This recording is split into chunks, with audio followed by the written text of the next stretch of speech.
I got to get it on video. Hey, everybody. All right. What's up? We'll do it live. I just got to repeat myself. It's a weird tick with me now. I have to say It's a tick. I can't stop. It's not even funny anymore. It was marginally funny in the beginning, but now I just I don't think did we ever talk about the origins of it? Yeah, Bill O'Reilly, right? Yeah. If anyone's never seen the Bill O'Reilly, we'll do it live. Just go Google Bill O'Reilly do it live. They catch him before in between some cuts. He loses his shit. It's hilarious. Well, fuck it. We'll do it live. Because you couldn't read a transcript or something. Vintage. Anyway, let's start off. We're gonna get right into our guest today, but we just got to give a quick shout out to our sponsors. No judges needed. Remember, the promo code is OMGH for your first purchase. That will get you 25% off. OMGH10 will get you 10% off subsequent purchases. $10 off. Sorry, $10 off subsequent purchases of spats, rash guards, and shorts. So that's a pretty significant discount. If you buy 4 pairs of spats, first of all, I'm never going to roll with you. But men in spats, I just can't do it. And shorts must be worn. If you're wearing spats, you have to wear shorts. We have a strict spats and shorts rule. Yeah, that's a good rule. No, unless you're like GSP or something like that. Yeah, fuck you, some dainty Frenchman. So OMGH for your first purchase, OMGH10 for subsequent purchases. Then we have onlythebestdelivery.com, OTB healthy meal delivery. Again, the promo code is OMGH for 10% off. Get you 10% off. Good food, good healthy meal prep for you. Yeah, you got to eat healthy, guys. I mean, if you listen to the interview I did with Mr. Dennison, the diet is everything. It's absolutely everything. It's super important. Your body can only run on premium fuel. Yes, sir. At a premium level, anyway. Well, some people can, I guess. I don't know. I use 87. 87 octane. Professor Cool, professor-cool.com.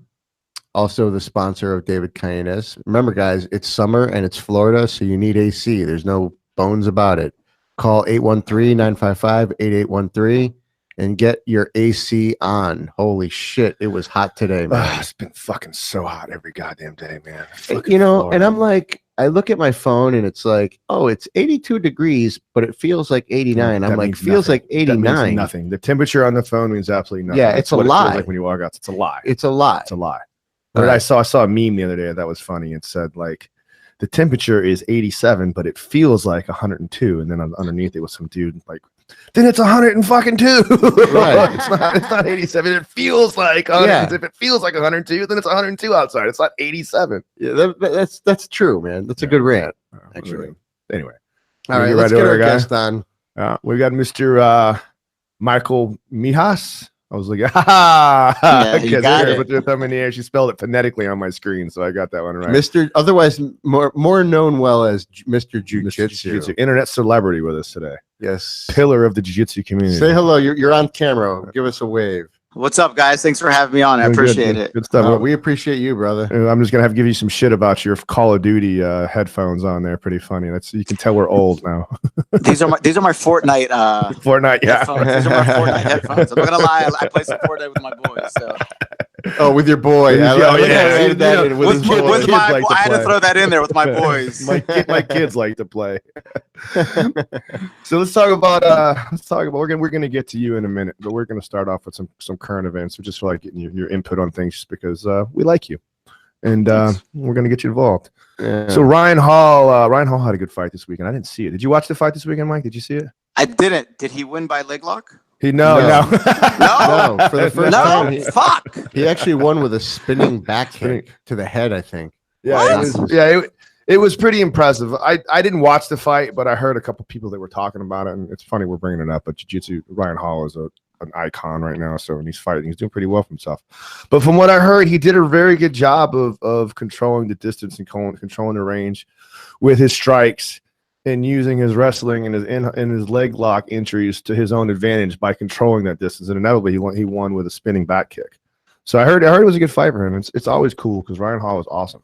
Really cool Ryan Hall's awesome. The only bad part about it is that because he did submit him, now jiu-jitsu people can go around saying they can kick people's ass with just a leg lock without trying to stand up. So there's going to be a little downfall to that. What do you think about that? What do you think about leg locks and self-defense? Do you think there's applicable areas for that? Or? My thing with self-defense is that a lot of people, when they talk about self-defense, they believe that they're going to fight someone like, we won't say like me, someone like you, Kevin, or someone like Sonny, someone who's highly trained. The average person on the street is not highly trained. Right. So if you want to sit back for a leg lock on some guy that's swinging wildly on you, I'm going to say 9 out of 10 times, you're probably going to catch him in that leg lock. There's not too much they're going to do. They're not going to know how the intricacies of pushing the leg down and going past the knee and clearing the knee line. They're not going to know stuff like that. So should you go for a leg lock in a street fight? That's a whole different question. Will it work? I believe against the average person who doesn't train. I don't see why not. They work against people who train. Imagine someone who doesn't train. Right. I just feel like when you talk about leg locks in general, it's just like you said, you're going against a person on the street that doesn't know, like doesn't train. So like, I think there's 9 or 10 other better techniques to use aside from a leg lock to control and detain a person, where maybe A, you can control the general vicinity a little bit better, and B, maybe you can actually hold that person in place a little better instead of just popping his knee up. And then when you're done, you have to be like, oh, you got a broken knee. Shit, you're going to get back up again. You know, because leg locks are kind of nth degree type issues. Like that's when you really don't like somebody. That's when you really don't like somebody. Well, you know, there's that one famous video online of that basketball game where the guy goes for the leg lock. Right. Yeah. And he's like, I'm going to fucking rip it. I'm going to fucking rip it. And the guy's just... He's like, you're never going to play basketball again, motherfucker. You'll never play basketball So they're athletes. Right. They're not fighting athletes. I would say that guy was probably maybe like a blue belt. I don't know the guy personally. I see him at a blue belt level. If you knew what he was doing with leg locks, I'm going to say. Actually, so imagine he was a purple, I believe. A purple. So just think about that. A purple belt against an athletic young person is still going to dominate. And he had him locked up, and he couldn't punch from there. He couldn't do nothing. So they are applicable.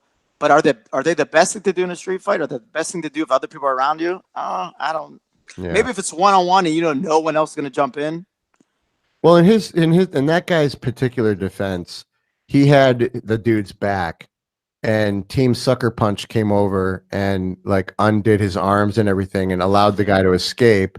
And as soon as the guy escaped and got back on top, Team Sucker Punch said, "Oh no, okay, we can let him fight again." Yeah, right. And then when when the guy got the heel hook, Team Sucker Punch started going back in and trying to untangle everything.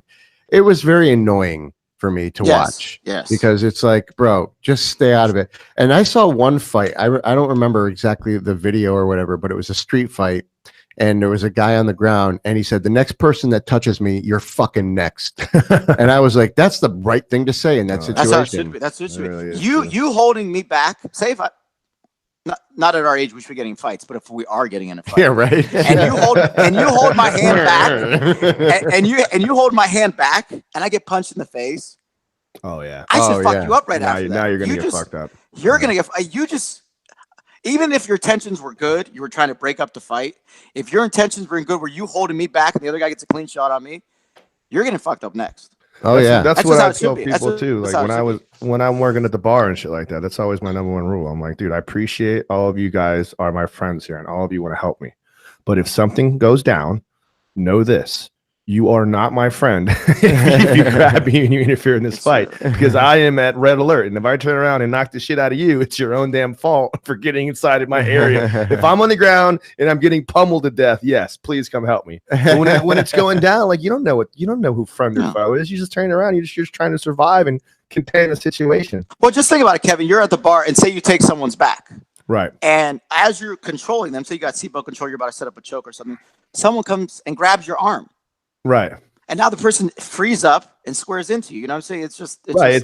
People don't get that shit. Or when they're drunks and they're starting to get involved, and it's like, I appreciate you helping me, but all you're really doing is just making more fight now. Now there's just another fight that I have to break up because your drunk ass got involved in this because you're really not involved in professional or whatever. Now let's be honest. When there are some drunk people at the bar, do you get some free jiu-jitsu training in as you're pulling them to the door? Do you you're like, let me try this squeeze, do you get a couple freebies in? I'll tell you this, tell me off air. Most of the time I can always rely on the old rear naked choke. The one thing that stupid people will do consistently is not stand upright. If you don't know a technical stand up, 100% of the time when you stand up, you're going to turn over on all fours and start to stand up like a toddler. And as soon as you do that, it's fucking game over. It's always It's almost unfair to fight a civilian. They always become a table.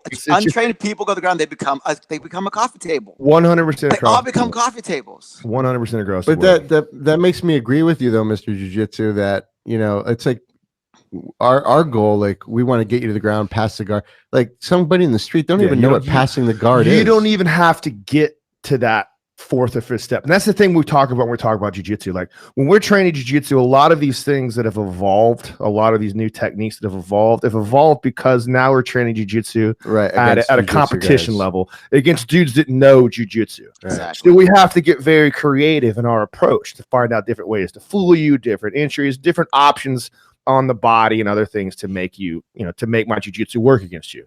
When you're fighting a civilian, you don't have to go down that far.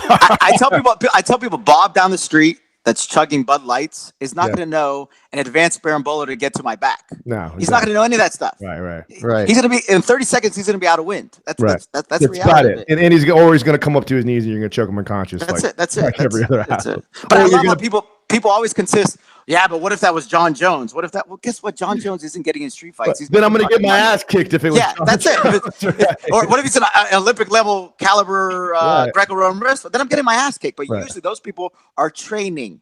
Right, exactly. They're not online fucking trolling people. Like, and if they are, you're the law of averages. You're not going to find that guy. They ain't out there. No, they're not. They are, but well, not only that, but not getting into a fight with somebody because they are trained is not a policy of mine. Yeah. If someone pisses me off enough, I don't care who they are, they're going to get punched in the face, and if I have to get my ass beat because of it, so be it. But I think the point he's trying to make is the majority of highly trained people, they don't give a fuck. So, of course. If you were in the situation that Robbie was in, that was hilarious. Apparently, our friend Robbie D'Onofrio is a black belt. He was at a bar, and some guy was like, "Bro, Robbie was wearing his jiu-jitsu shirt, and he's like, "Bro, you train?" And Robbie's like, "Yeah, man, I train." He's like, "I bet you I can take you down." And Robbie's like, "Nah." the guy turned out to be like a fucking. So they both got out of their chairs and they like did a wrestling tie up, and I guess they were like, "Oh, you train?" He's like, "Yeah, man, you train." "Oh, cool, bro." And they shook hands. Oh no, bought each other a beer. That's pretty awesome. That's funny. See, street fights. Jiu-jitsu shirts take you in two ways in public. Either you're gonna get a lot of compliments, or someone's gonna fuck with you. Yeah. Right. So I just try not to wear them out in public. Too many times I've had people come up to me and they'll be like, "Oh, you one of them fighter guys?" I'm like, "Yeah. Well, that's pretty cool. You must be pretty tough." And I'm like, "Well, yeah, I'd probably kick your ass, but like, I don't know." I find it hard to believe that that's all you would say. No, like, no. I'm Kevin Gallagher. Obviously, of course I do. I do that, but gotta give the full intro, Kevin. You can also tell when you have a super fan versus when you have some passive aggressive asshole that's trying to poke you to be. "Yeah, I bet I can kick you. I heard you're pretty tough. I'm pretty tough too." I was like, I don't want to do this. We're cool. We don't have to. Yeah. Like, I don't want to fight you. Embarrass you in front of your girlfriend and shit. Well, speaking of street fights, yeah, but I will. Exactly. You want to talk about the Disney thing? No, I was going to say Dylan Dennis got punched in the face. Fuck Dylan Dennis too. I think a lot of people are like, "Fuck Dylan Dennis," which is why he got punched in the face. Dude, he's dating that like supermodel chick now. That chick from some chick on Instagram that's got like fucking 2 million followers. Bro, maybe you should talk more shit, Kevin. I know. Is she an influencer? I think she's definitely an influence. She's fucking hot. She's a hottie. Whatever. Her ass influences me. That's for sure. Careful, you might make Dylan Dennis mad. Whatever. Kick my ass and make me famous. There you go. I need to start following more social media because I have no idea who she is. Yeah, I don't know why I know don't this know shit either, but I saw it somewhere on Instagram. There was a picture of Dylan Dennis standing in front of some like Bentley with like money in his hand, like a shotgun or some fucking, just the classic Dylan Dennis picture, and then like this super hot chick that was next to him, and everyone gave him shit because it was so corny. It was like, "That's not your fucking car, it's not your money," blah blah blah blah blah. But the chick that's his girlfriend is definitely like legit, yeah. I don't know why guys do that. Floyd Mayweather does that. He takes pictures with like stacks of cash. It's because it's his money. It's his shit. Yeah, he wants to show off. But like Dylan Dennis, that ain't his shit. It's not like anybody in the world doesn't know. Like, name me a person who doesn't know Floyd Mayweather is a millionaire. Well, some people have egos and shit. Man. He likes to do that shit. It's the same reason why he beats up strippers. I think it's to stay relevant, and then it gives something to the young guys to inspire to be. I mean, if that's what you want to do, it's not really my thing. I mean, again, you're right. You were dealing with a culture. Like I guarantee Dylan Dennis is doing that because he feels if I post a picture with his Bentley, I'm gonna get a lot of hate, but I'm also probably gonna gain whatever X amount of followers. So anything puts him in a public. Yeah, there's definitely a strategy to what he's doing. I'm not gonna knock him for that.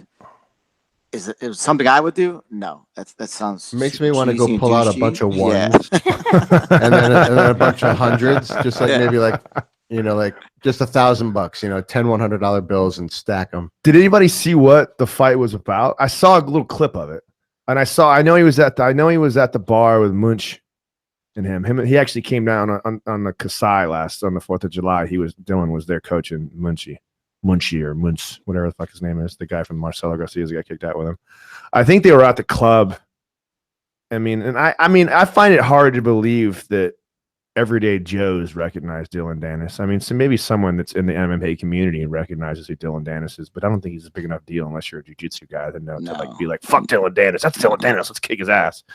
Jiu-jitsu's not as big as we think it is. No, it's definitely not. Right. We like to make it think it's bigger than it is. It really fucking. What is it? What is Sonny? More people watch curling every year than in professional jiu-jitsu. It's amazing. It's amazing. It's a lot bigger in our head sometimes, I believe. I mean, it's growing. It's an evolving sport, ever evolving sport, but it's still not even fucking. It's still. Well, now, so there's actual video of him fighting at the video. Yeah, it's a short clip. It's not even a very good clip of it, but it came up, and it was just him. I don't know what happened. They were at some nightclub in New York City, and I guess somebody got mad at Dylan Dennis and threw a punch at him and sucker punched him, and then the next scene that you just see Munchie grabbing people, and a big ensuing conflict devolves around it. But no shit. Whatever. Fuck Dylan Dennis too. I don't mean fuck Dylan Dennis. I don't care much about him. Fuck it. Say what's on your mind, Kevin. No, I mean he's just your show. That's right. We're gonna call it fucking fuck it. Like I said, the best thing that happened to me in my life for the next 6 months would be a fucking Dylan Dennis comes over and kicked my ass. I'd be an instant superstar. Right. So fuck you, Dylan Dennis. I'm here for you. Let's bring it on. What's your address? Go ahead and embarrass me in front of the public eye. It'll make me famous. I want to get famous off of your shameful presence. I don't really know him that well, but I know that like he's talked a massive amounts of shit, and he's very good grappler. Yeah, he's great. He's really good grappler. I think when didn't he go against Gordon Ryan at ADCC, and it came to a was it the ADCC? Was it in the it was in the ADCC. He won on Gordon ADCC. Won on points. So Gordon didn't get a sub. Gary Toonan beat him too on points. He's tough to submit.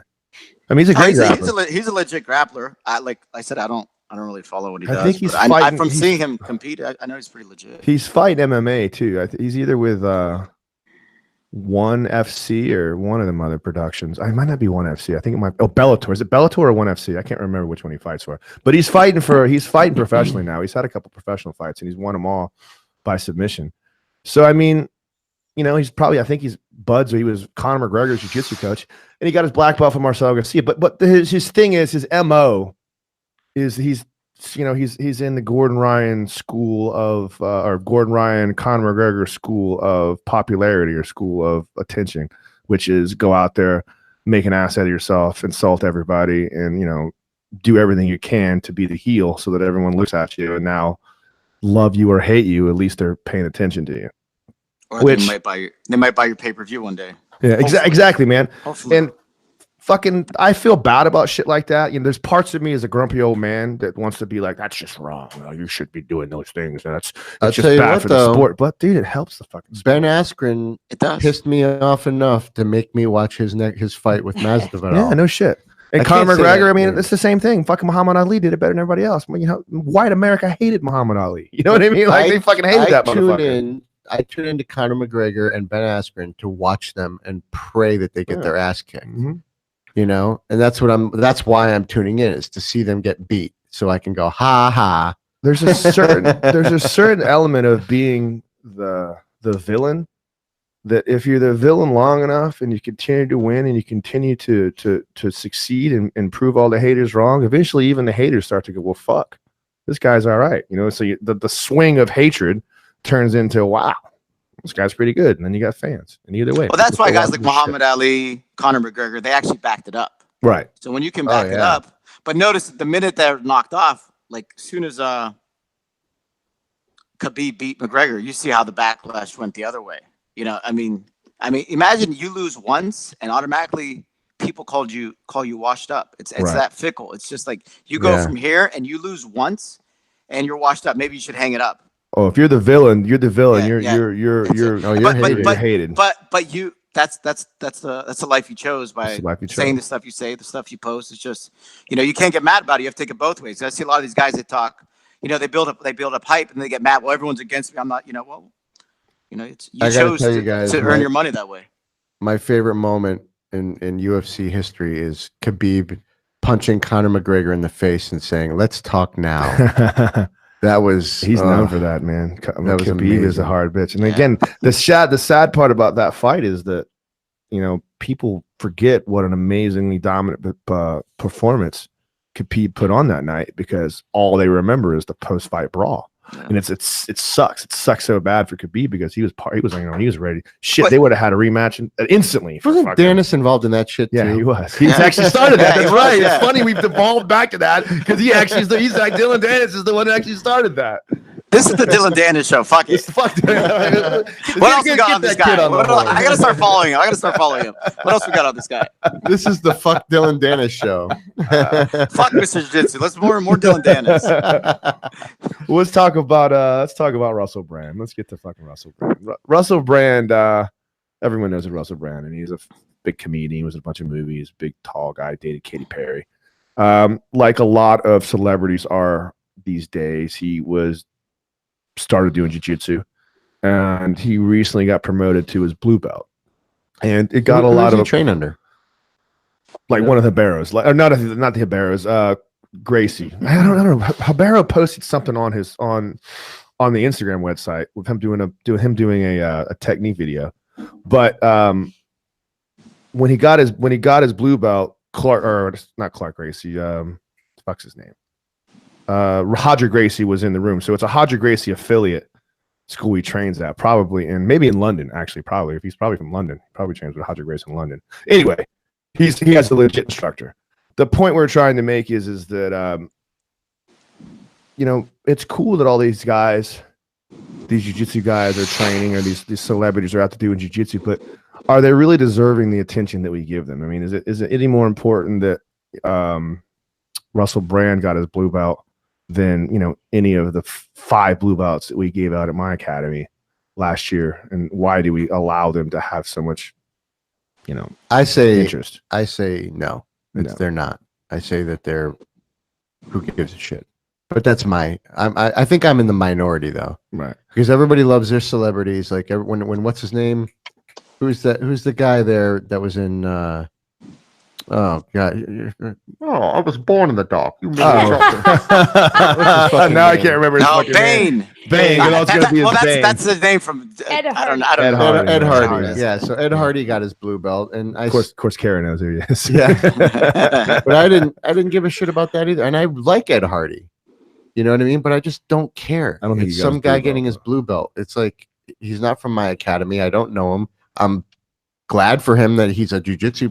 I'm glad that another jiu-jitsu practitioner in the world, out in the ether somewhere, got their blue belt. What do you think, Mike? What's your opinion on that? You know, a lot of people tag me on social media, like when Russell Brand gets his blue belt, or like what's that one singer, Demi Lovato. Lovato. I always get tagged in those things, which is cool. But I tell people what I personally get excited about is a guy that works 60 hours a week at a factory, Right. has a family, is dealing with problems, this and that, is able to get his blue belt. Fine. I'm more excited about that single mother that's dealt with an abusive fucking piece of shit husband, that's raising kids by herself, that goes trains 3 days a week and is able to get her blue belt and get promoted. Those are the people that hype me up. Those are the people that inspire me. I'm glad there's other people it gets a name, but those are the people that hype me up. Like I see shit like that and I get fucking pumped up. If someone tells me, hey, I gotta work night shift. I gotta go to school in the morning and I go do, you know, afternoon jiu-jitsu class and I just got my second stripe. I hear shit like that, I get pumped up.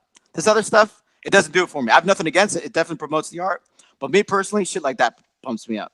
People are coming to the struggle to get their belts. I have a particular opinion on it, and I see it like this. I see, first of all, Russell Brand is just like any other dude. He just posts shit on Instagram. It's not our fault it's not his fault that he has, the attention of 40% of the world. It's not his fault that he did that. When he posts something on Instagram, immediately it becomes a huge deal. He was just happy for himself, like any other person would be happy for themselves because they achieved. I certainly don't care that he posted to get their blue belt.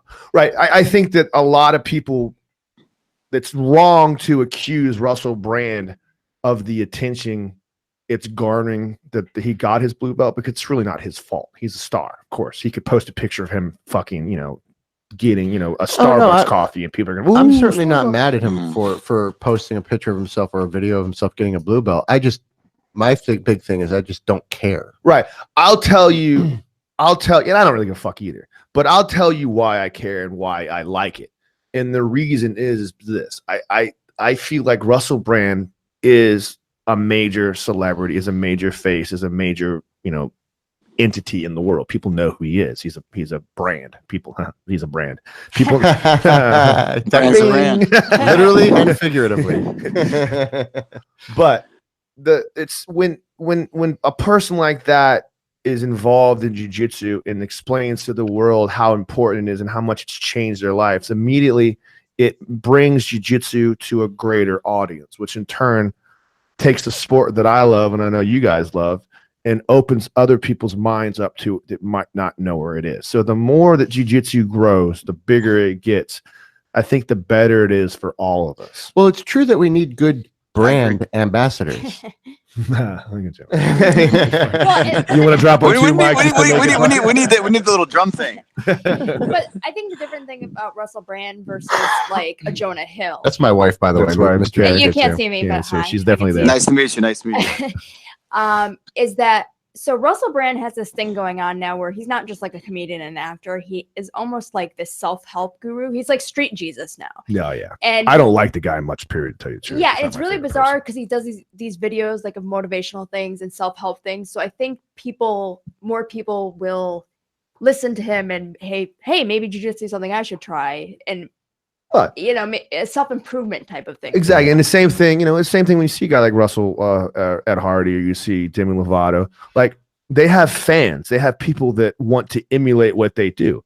And whether they're doing it because they love jiu-jitsu or they want to emulate the star that is doing it, then it's still bringing people to jiu-jitsu that might not be there before. And once they start doing it, they immediately realize, oh, wait a minute, wow, it's really cool that Demi Lovato or Russell Brand or Ed Hardy are doing jiu-jitsu, but the effects and the benefits that I'm getting from it are way, way, way cooler than I ever anticipated to it. So it brings them into the sport, which is cool. Oh, there's definitely, I agree with Kevin. There's definitely a lot of good to it. I don't see any backstory that would be bad. Now, a lot of people get excited when somebody posts.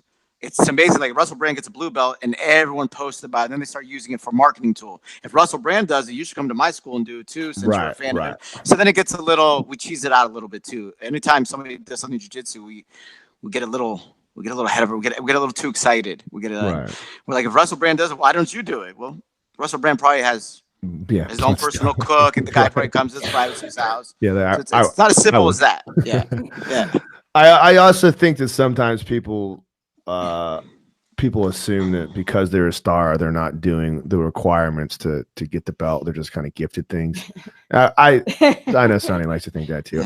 I teach a lot of private lessons, and I teach a lot of private lessons to people that are of maybe not Russell Brand's level, but of the elite personality. The Tampa elite. The Tampa elite, exactly. Well, people that want the next level of training. They don't want to just come take a class. They want to come with the professor and learn on their own.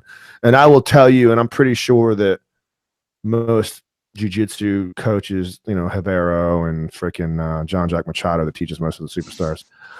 When I have a student that does that with me, the first 3 months or so is just us personally training. And then we start off doing just technique. Then after about a month and a half in, you roll with me lightly and you kind of get used to rolling with me.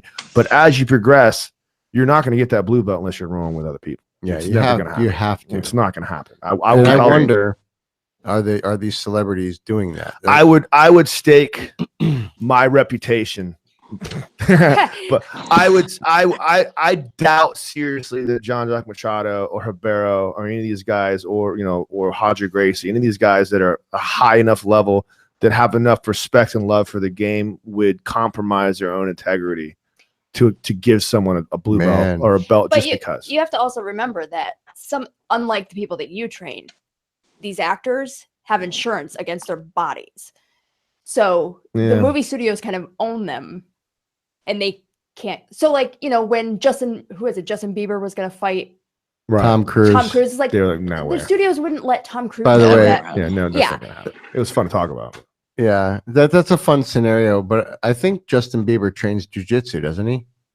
Yeah, I don't know about that. I know Wiz I thought he did. I thought he didn't. I saw him. He trained with Floyd Mayweather. He did some boxing with Mayweather. I don't know if he did jiu-jitsu or not. But I'm sure I'll have to recheck. Well, now that Russell Brand got his blue belt, they're probably going to be on that. You know that Tom Cruise has been training now, like Rocky. Oh, yeah? He's been out there jogging every morning. He's like 60 fucking years old. He's like, I'm not going to get challenged by some little shit. I don't know how that dude still does fucking action movies. Have you seen him? He's fucking old. Dude, he doesn't age. He doesn't fucking age. It's Scientology. Yeah, man. He's like, excuse me. He's like, what's his name? Robert De Niro. Remember when Robert De Niro went through that period of his life where he was 40 for like 50 years? Then he woke up one day and he was 70. Yeah, it's just Tom Cruise, the same thing. Tom Cruise has been like 35 years old for the last like 40 years. It's crazy. Yeah. I don't know if it's Botox. I don't know what it is, but he looks great. It's definitely something. And he's out there, man. Like when he filmed his latest movie there, the last Mission Impossible, dude broke his own ankle jumping from one building to another. Yeah, he's tough, man. He still does a lot of his own stunts. Like shit. Yeah, he's still that's the thing about Tom Cruise is he insists on doing the majority of his stunts. He doesn't like to have stunt doubles. Is that a Scientology thing or is that a? I don't know. Maybe they come around here every time we have the Florida Fair. They're at the Florida Fair. I'm sure it's he's worth $1 bazillion to keep his body right, so they inject him with like baby semen and shit. I need to understand the science of that. Yeah, infant. Discarded infant. Well, I'm gonna need some of that. Well, let's talk about you for a little bit, man. Let's not. Yeah, no, this is too much fun. You are modest. Now the show goes down. Where are you from, man? Where you live? I am from Youngstown, Ohio. Oh wow, Youngstown, huh? Yeah, a lot of people think I live in all these different areas, but I don't. You live there now? No, I've lived there all my life. Oh fuck, man! I thought you were in Miami. I thought you lived down south. I know. It's I was at a guy last week was like he saw me at the mall and he's like, "What are you doing in Ohio?" He's like, I'm like, I go, "I live here." He goes, "You don't live in California?" I'm like, "No." So most people think I live in California. Not sure why. I've never, and I post a lot of stuff that says Ohio stuff in the background. And if you look at my bio, it says Youngstown, Ohio. It's not like I was trying to hide. Or like even people are like, "What is your name?" I'm like, "It's Michael Mihas." It says it right under Mr. Jiu-Jitsu. It says my actual name. And they're like, "Oh." They're like, "Well, I'd rather call you Mr. Jiu-Jitsu." I'm like, "That's cool." Just tell people you're from Brazil and you took the acai boat over to America and immigrated, Youngstown, that's cool, man. A lot of great fighters from Youngstown. Kelly Pavic, lots of. Yep. Who's the other guy? His actually son trains jiu-jitsu with my son. Yeah, wasn't Bam Bam Musini from Youngstown? Yeah, too? Ray Boom Boom Musini. I actually boxed for his KO drugs in high school for a couple years. I boxed under his KO drugs for high school. Yeah, you got a boxer nose, man. You look like you boxed for a little bit. So that's a. This is from MMA training in the 90s. No, this is from MMA training in the 90s. Gloveless. The boxing never. I was never that good at boxing. Yeah. So you go way back. Where did you start training at? Obviously in Youngstown. I started training in. I'll tell you the whole story. So in 1996, me and a couple of my buddies, we walked into a Blockbuster Video. And we were drinking all day, doing a assorted amount of different drugs. And we ran videos every night. And I'm like, man, look at this. These guys are fighting in a cage. And we were in the point, we were running like Faces of Death. I don't know if you guys remember that shit. Oh, hell yeah. Yeah. Hell yeah. Face of Death. And, you know the one video where the lady gets trucked by the train and her body disintegrates? That one, yeah. When they beat the monkey to death. Eat by the that one, they start eating the brains out. Yeah. I used to love that. Let's go find those videos. I'm gonna have to go and watch it again. You sick fucks. You don't have to rent. It's on. We can go watch it right now. You don't have to rent a Blockbuster anymore.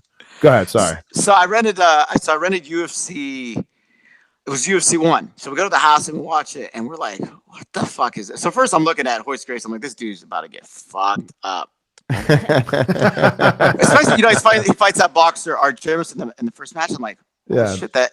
And then we kept rewinding. I'm like, well, why did the guy give up? And Yeah. we didn't know. We understand. We're like, why did he give up? He didn't.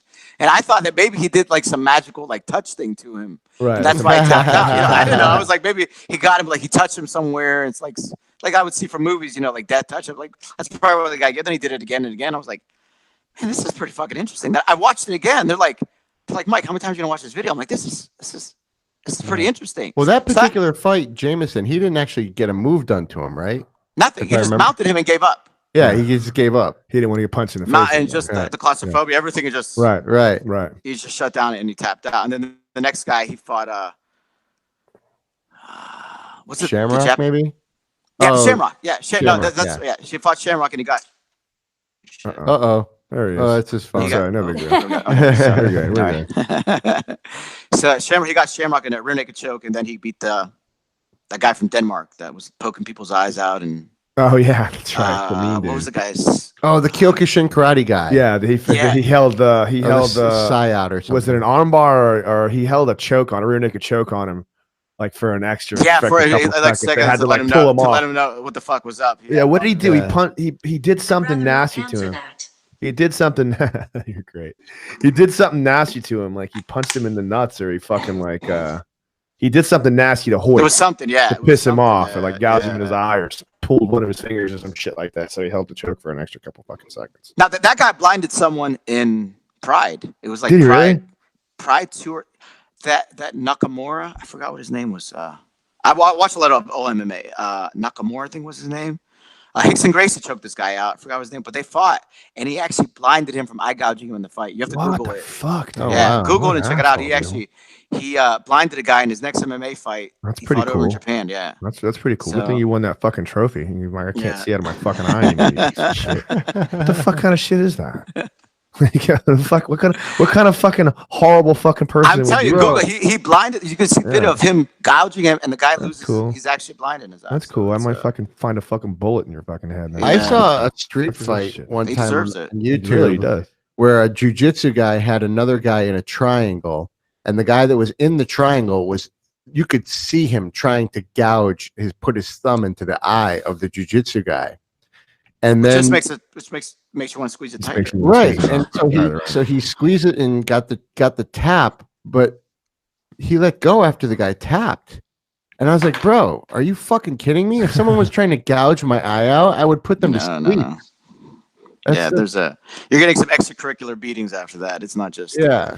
So you started training after watching the old UFC VH. So after I watched that, now I have no fighting background. I did some boxing in high school for that, and I wrestled 1 year. I was horrible at it, Right. so I really had no fighting background. So, well, 2 weeks later, after writing this video, I am in Iowa fighting my first cage fight in 1996. 2 weeks. That's awesome. 2 weeks later, for Monty Cox, I fought in Iowa. Yeah, it didn't go very well. I got armbarred in something like 40 seconds. And I was training with guys that knew nothing about fight. We were just watching we had UFC 1, 2, and 3. We kept rewinding those. and remember the old, I don't know if the page is still online, Full Contact Fighter. Remember that old website? It was like one of the first, first MMA websites. Way back. The oldest one I remember is something HB or Hair Dog or Fair Dog or something. no, like that's that. Sure Dog. Sure Dog. Before Sherdog, it was FC, Full Contact Fighter. It was if you Google them, they're one of the first ones out there. Right. But anyway, so 2 weeks later, I drive to Iowa, get embarrassed in 30 seconds, get armbarred, and then I get obsessed with it. I'm like, okay, now I need to learn how to train.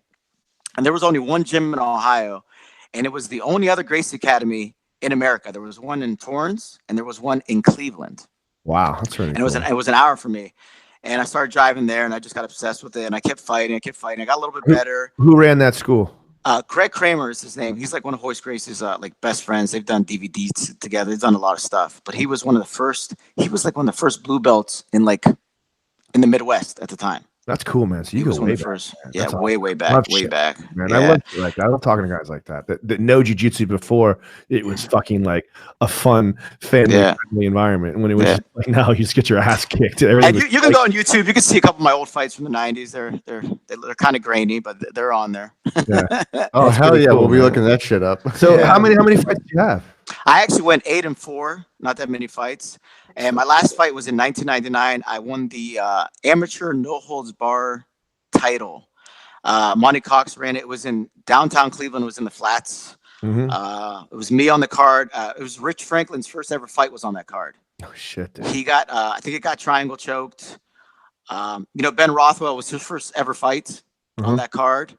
If you look up that fight, it's called the worst MMA fight of all time. It's on YouTube. I'll send you the guys afterwards. Yeah.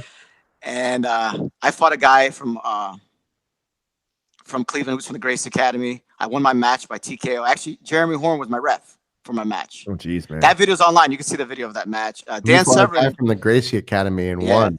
Yeah, That must have been. and I fought a guy with a gi on. Oh, he came out to fight with a gi.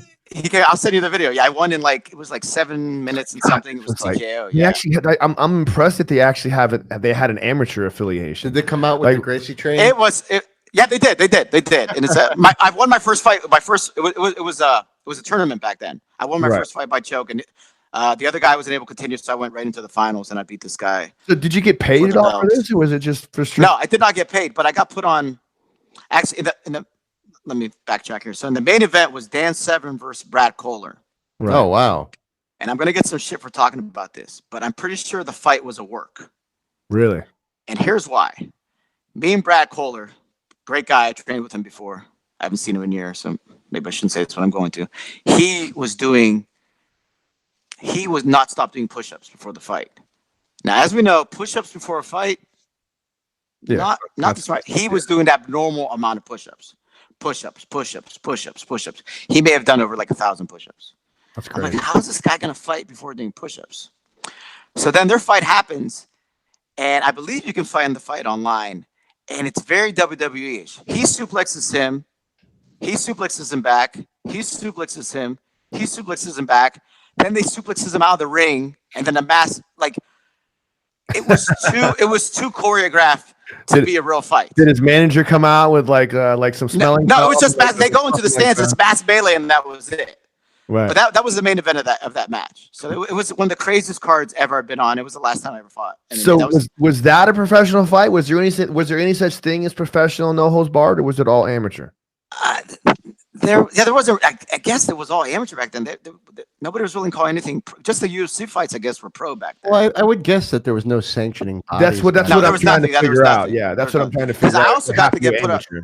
Because I got interviewed before the match. Me and Dan Severn got interviewed before the match, and people were protesting and calling it cockfighting still back then. Yeah. So John McCain. Yeah. This is late '90s, early. Yeah, 1999 was my last fight. This is when 99 happened. Yeah. That's pretty fucking cool, man. So you guys fought. That was still back when you fought in a ring. There was no cage. It was in a ring, and I had the Rev Gear gloves on. Oh geez, like which is just padding to look like your so it looks like you got gloves on, right? Because I was you're still gonna fuck everybody up with them. Yeah, that's fucking crazy, man. And that's the last time I fought, and it's amazing. People still offer me no holds barred MMA matches. So it's my screen just went green. Is there a reason?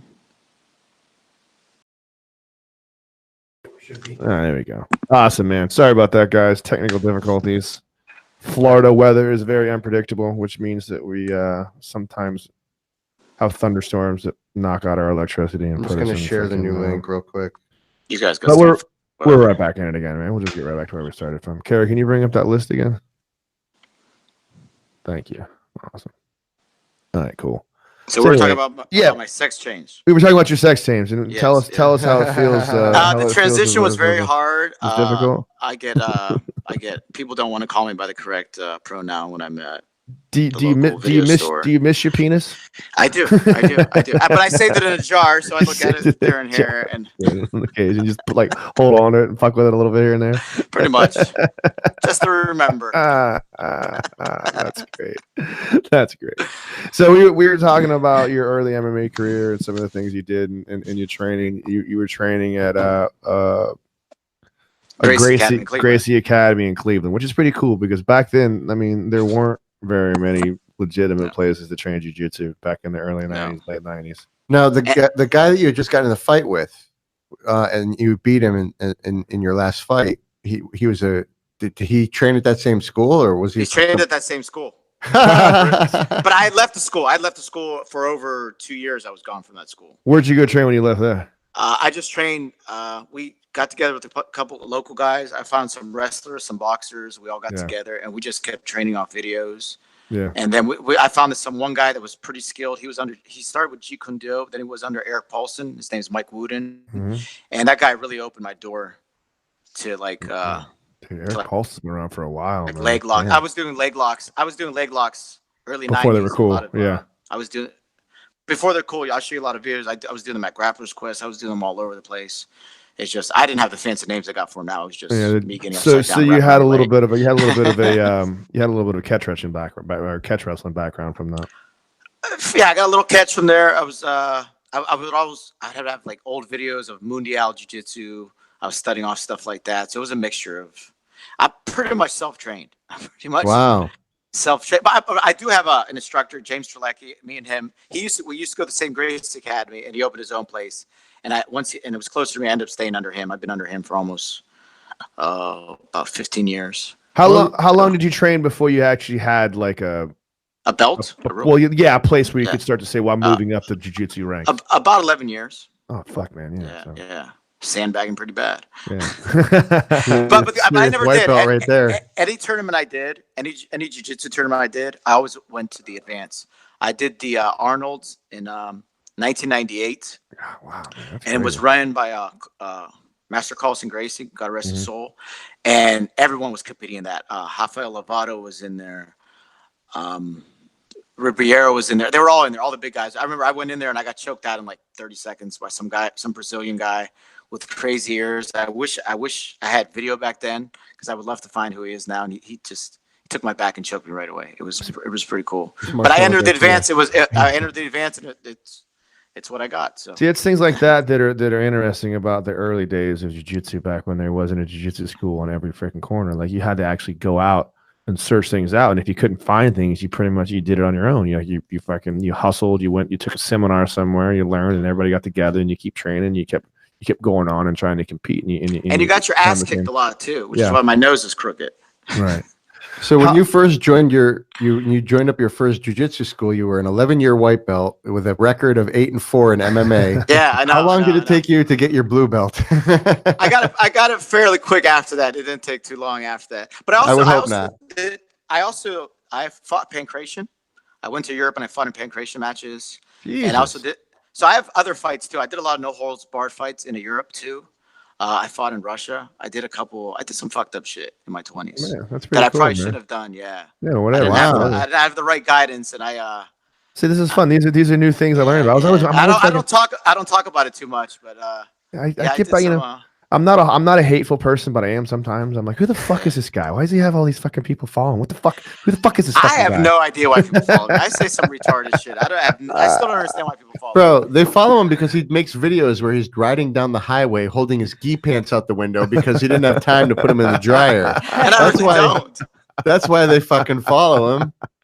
So let's talk about your social media presence. Tell us about you said you had something like 175,000 followers on Facebook. Yeah, on Facebook. That's crazy, man. So I started the page because I don't do jiu-jitsu for a living. I don't own a school. I don't teach. I don't sell videos. I don't make no money from jiu-jitsu. I just do because I like training. And I work construction. I'm a construction worker, and I travel a lot for work. And I believe that's how I met Kevin. I was working in Tampa. Yeah, you came down to train one day. And a lot of when I go out of town for work, actually some people will come with me. They're like, "Where are you training at?" I'm like, "I'm out of town for work." They're like, "We'll meet you out there." I'm like, "All right, if you want to." Wow. I got more company. Find me some gyms, and that's how I met Kevin. They're like, "Hey, we're rolling at this place." I go, "I'm leaving my meeting right now. I'll meet you guys down there." And that's isn't that how we met, Kevin? Yeah, it was. You came to one of my morning classes. I was teaching. I was like, go there. I got to go right back to work. So that's usually what happens. Yeah, that's awesome. But I started the page because I needed to. I travel a lot for work, so I needed to find gyms. And I'm like, I'm just gonna start posting the gyms I go to, and this way other people will see it, and it'll be easier for me to find gyms at the next city I'm working in. And then from a young age, my buddies that then trained were like, all right, Mr. Jiu-Jitsu, you want to talk about Jiu-Jitsu? And that's where they got the name Mr. Jiu-Jitsu. I didn't come up with it. I'm not that smart or that cool. So my buddy actually came up with the name. I wish I would have came up with it myself. So I'm not going to call a page. I'm not going to name a page Michael Mihas. Sounds retarded. Sounds egotistic. So I'll call him Mr. Jiu-Jitsu. Keep a little tension off me. Well, Right. and then when I post something, it's usually something personal that happens to me, and I'm a very emotional dude sometimes. So I'll get mad at someone for not training with me, and I'll make like a post, and somebody shared it, and then another person shared it, and the next day I went on Facebook and I had like from like 20 followers, I had like 1,000. I'm like, that's really weird that somebody would reshare just something I wrote.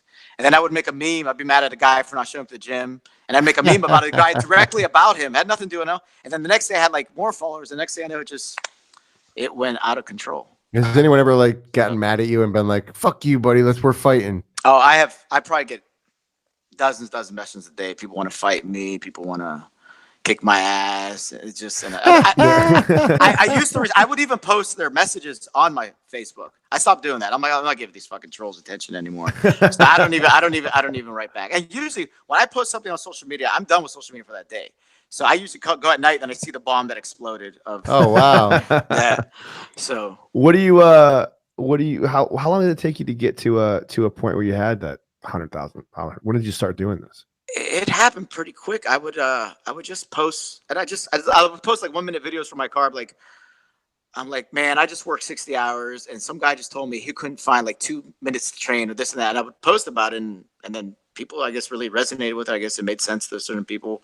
They kept sharing it, and then people started sending me private messages, and like, well, how can you do this and still train? How can you have those injuries and still train? How can you have a family and still do that? And I would just, all my direct messages, I always respond to people.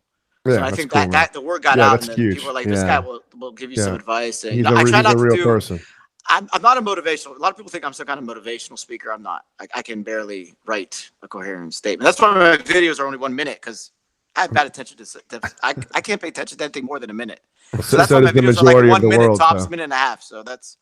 So a lot of people offer me to do like motivational speaking stuff. We gotta start motherfucking people. We gotta start motherfucking people. We gotta start getting it out there. We're gonna start just posting videos in my pants and. There you go. That's it. That's all you got to do, Kevin. How long? Well, yeah, but when did you start this? I'm just curious. When did you? It was 3 years ago. I think 3 years ago I started the page. Yeah. Oh, man, good for you, dude. Yeah. It's and we'll get there, bro. I've never asked anybody to share the page. I've never asked anybody to like the page. I don't even tell people it's my page sometimes. I've had people tell me, "You the guy from Facebook?" I'm like, "Nope."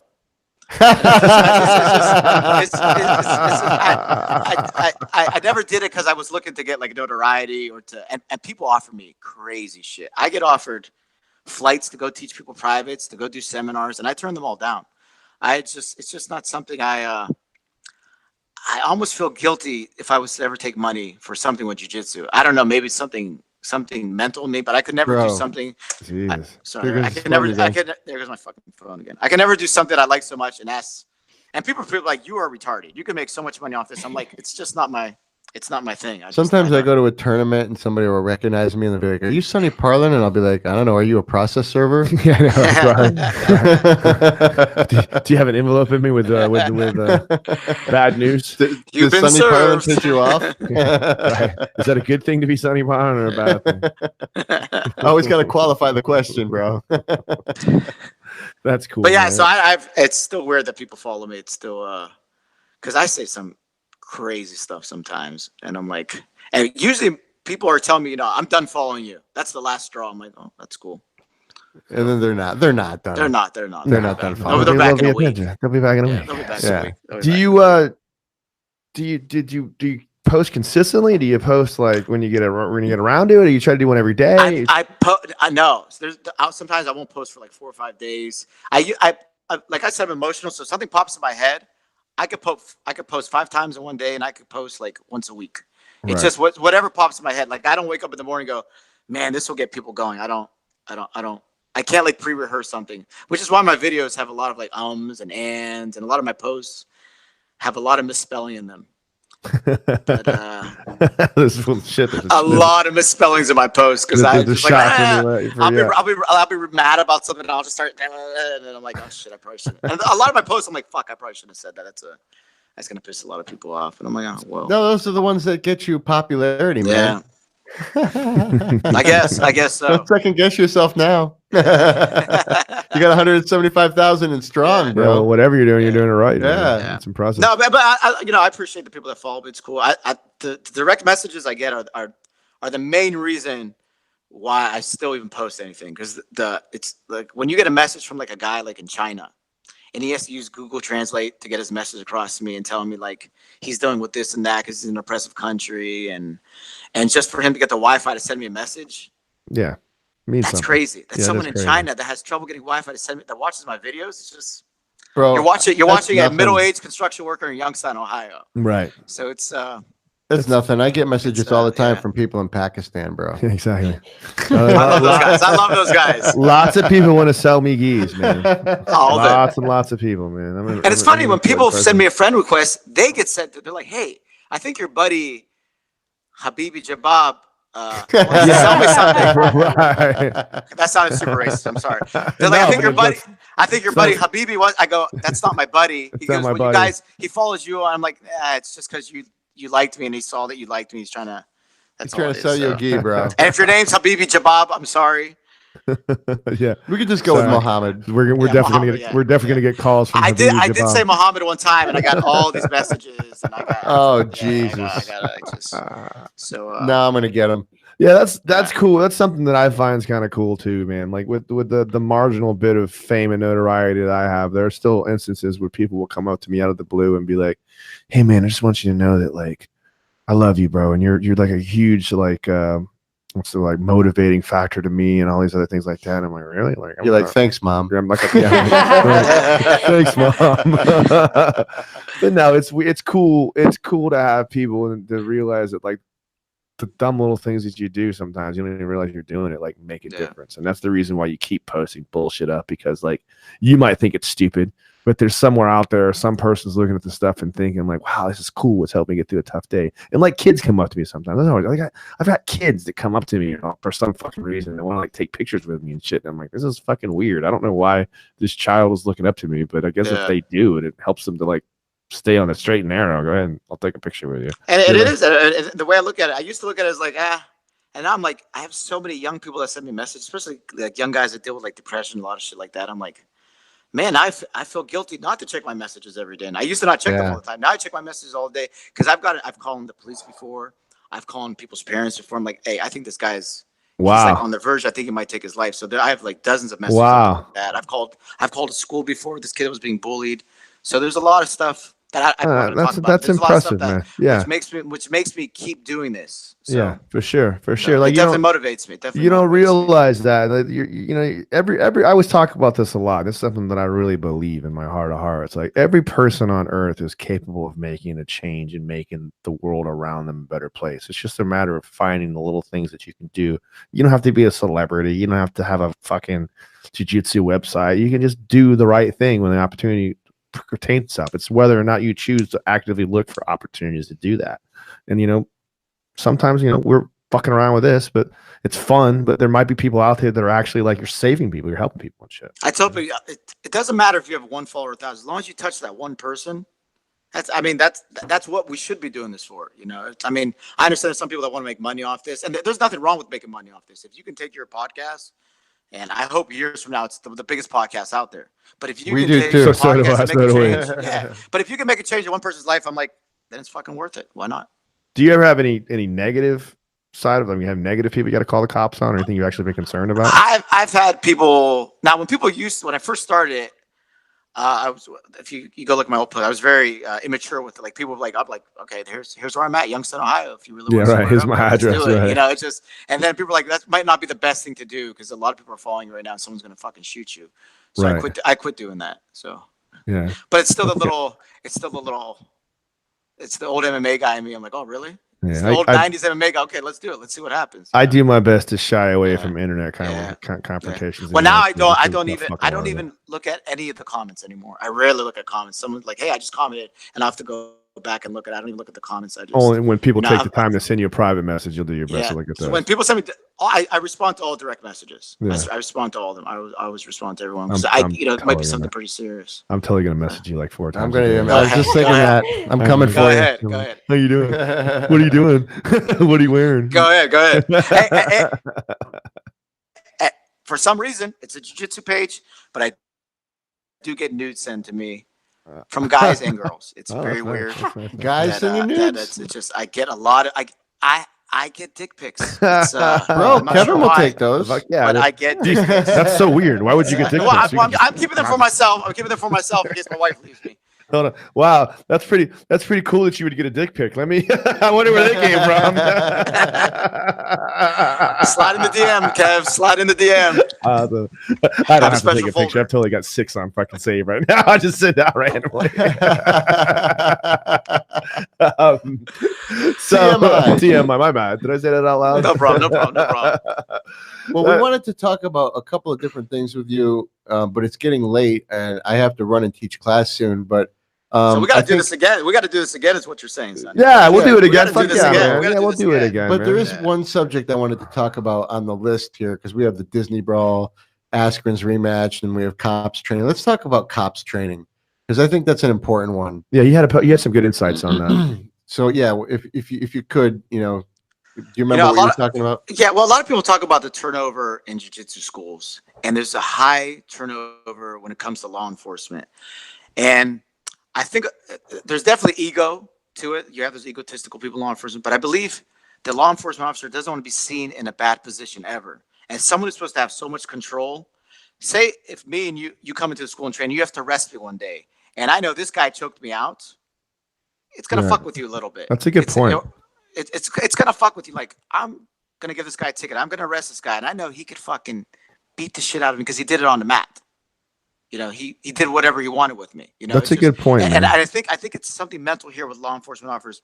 It's a hindrance block, and they can't get past it. I think that's why a lot of them quit jiu-jitsu or don't even want to be involved with any of those in an art where they're made to look so vulnerable, and it takes so long to catch up with. You could be going against a gangster that's been doing jiu-jitsu for 5 years. He could kick your ass. It's just you don't know who's training.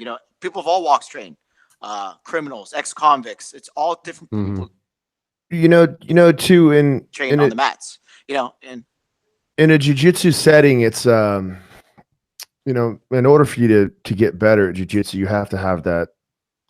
I mean, still, even as a black belt, you still have it, but you have to have that humble humility to realize that you're going to get your ass kicked. They always say before you're the hammer, you got to be the nail. You're going to get your ass kicked for a long, long time. And maybe in a position of authority, like a police officer, it's difficult for them to allow that humility to come in. As backwards as it might seem, but it's difficult for them to allow that humility to come in because when they're on the job, they have to constantly be the one in charge, the one calling the shots, and the one they have to purvey that sense of authority. And in order to get better jiu-jitsu, you just have to accept the fact that you're not the one in control anymore. You're getting your ass kicked. So maybe that has something to do with it too, with police. I tell people all the time, Ken, there's two positions in America I would never want to be. I would never want to be a police officer, and I would never want to be a young black man in America. I think those are the hardest positions in America right now. Two of the most misunderstood positions are young black Americans and law enforcement officers. They're two polar opposites. And me personally, I'm glad I'm neither one of those things because they are the hardest things to be right now in America and the most misunderstood things. Yeah. So police do have a lot of pressure on them, and I could see the ego getting in the way.